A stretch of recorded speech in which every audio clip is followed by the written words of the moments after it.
Alright, in this video we are going to talk about using the quadratic formula, and the upside to the quadratic formula, if you can memorize this, you can solve any quadratic equation, no matter how difficult, no matter whether you're good at factoring, or whether you're good at completing the square, or whatever method. There are a lot of different methods, but this one will work for any of them, even the difficult ones. And you don't have to do any simplification as long as you know how to do a square root and how to work with fractions. Those are the only two skills you really need to possess in order to do this kind of problem. My suggestion would be, every single time you do the problem, I'm not going to do it in the video, but every single time you do a homework problem, using the quadratic formula, that you just write it out with the negative b plus or minus the square root of b squared with all the letters every single time, because if you write it 50 times in your homework, you're going to have it memorized. If you do not have it memorized, you really can't use it. The one thing that I like to do in this is I like to split this up into two fractions, and there's a reason for it. See, a lot of students, it's a common mistake for students to take this negative b and divide it by 2a and not realize that the square root is also divided by 2a. So I like to split it up into two separate fractions that look like this.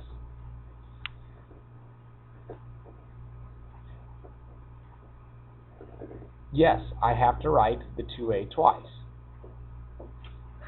But notice what this does for me is it splits that up into two fractions that are going to be easily reducible, and now I'm never going to forget that both the left and the right thing on top, the b and the b squared minus 4ac, that stuff is going to both be divided by 2a.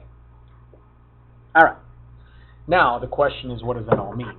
Well, first of all, you'd have to know what a, b, and c are. In order to know what a, b, and c are, you have to understand that we're referring to the general form of the equation.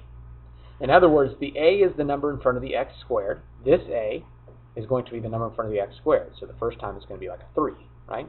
Second time it's going to be a 4, so on and so forth. The b is the number in front of the x, and the c is the number that doesn't have an x at all. But they also have to be written in this format, set equal to 0.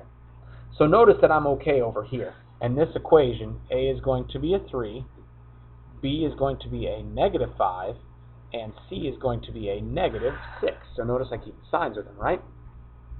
But over here, we're not ready to go yet. See, the first thing I need to do is I need to get everything over to the left-hand side of the equation. So I need to add 12x to both sides. That's my first step on the second problem. 4x squared plus 12x plus 9 is equal to 0. Now I'm ready to go. A is 4, b is a positive 12, and c is a positive 9.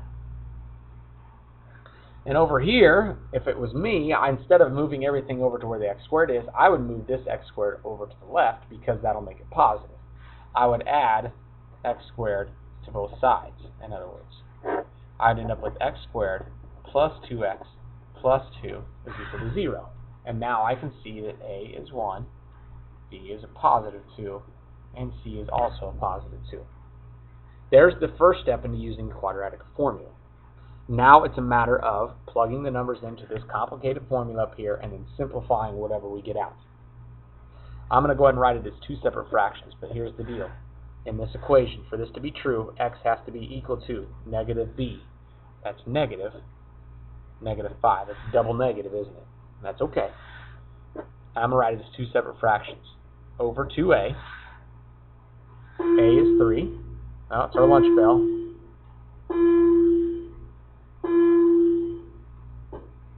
Okay, plus or minus the square root of b squared. B is negative 5. I'm going to square that. Notice the use of parentheses. That's going to make that a positive number, right? Minus 4 times a, which is 3, times c, which is a negative 6. I got to keep track of all those positives and negatives. And once again, that's over 2a. Everything's over 2a, right? I tell you what, I'm going to draw a giant vertical line here so we can separate the problems. Now it's time to reduce. Let's worry about this first. That's the easy thing. I have a double negative with the 5. Minus a negative 5 creates a positive 5 on top. On the bottom I have 2 times 3. That's just a 6. So that ends up being 5/6 when all is said and done. Plus or minus. Now comes this part. And if I want to simplify the inside, the first thing I have to know is that I'm going to be, you know what, let's just do this in two steps. What's negative 5 times negative 5? That's a positive 25. You will always end up with a positive value on that number. Minus 4 times 3 times a negative 6. Now notice double negatives here, right? A negative 4 times a positive 3 times a negative 6. Negative times a positive times a negative, 2 negatives gives me a positive. This is going to end up being a positive number. I'm going to add.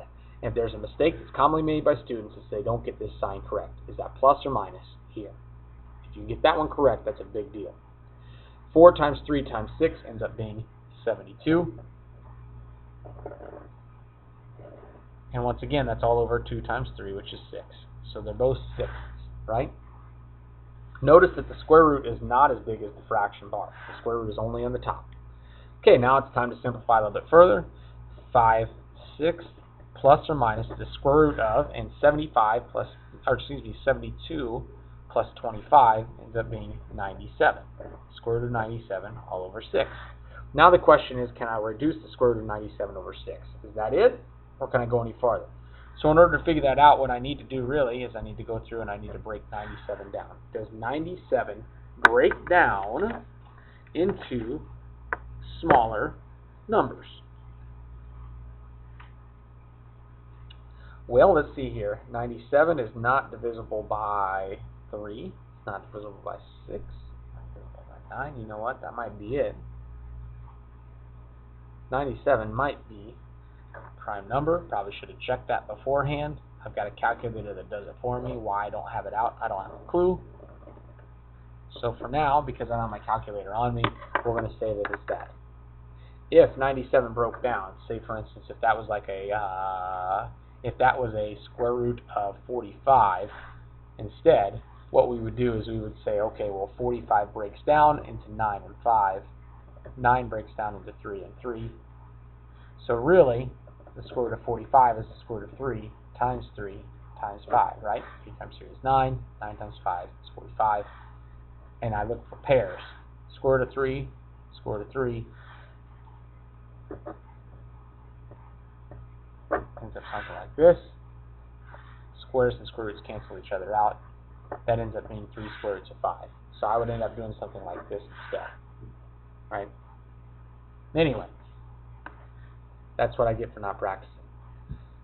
What I'm going to do now is I'm going to shut off this video. I'm going to come back and I'll do the next 2 examples. I just don't want a 15-minute video here. 7 minutes is long enough. Okay? So look for the next video and we're going to work the next 2 examples using the quadratic formula.